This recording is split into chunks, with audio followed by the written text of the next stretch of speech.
Molta gente è uscita fuori per vedere quello che stava succedendo. Anzi noi, anche altra gente, cioè dopo si è creata una piccola folla diciamo. Le strade hanno chiuso, poi sono intervenuti i carabinieri che a loro volta hanno cominciato a dare a quella persona nera lì che non riusciva ancora sopprimere la sua rabbia perché poverino magari avrà subito un'ingiustizia senza motivo. Sono uscite di corsa a vedere cosa stesse succedendo in strada le persone che si trovavano dentro il centro islamico di Via Piave, teatro dell'ultima parte di una furiosa rissa tra un tunisino che poco prima passeggiava con la compagna e la figlia piccola e un uomo di colore. Samrat Abdullah è tra coloro che hanno assistito a questo episodio di violenza e nelle ore seguenti, anche sentendo il vicinato, ha cercato di ricostruire cosa fosse accaduto. C'era questa persona di colore che era in bicicletta, che stava passando quindi, accanto a loro, quindi per strada, stava passando con la bicicletta.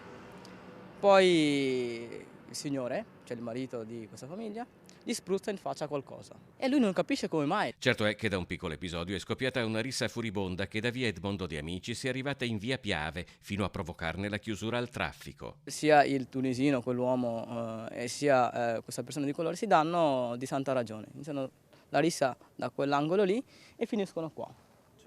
Quindi lui prende le botte, anche le dà e a un certo punto arrivano i militari, perché magari sono usciti da lì, perché c'era la zona militare, e in tre non riescono a fermare questa persona di colore, perché continua a dire che non ha colpa.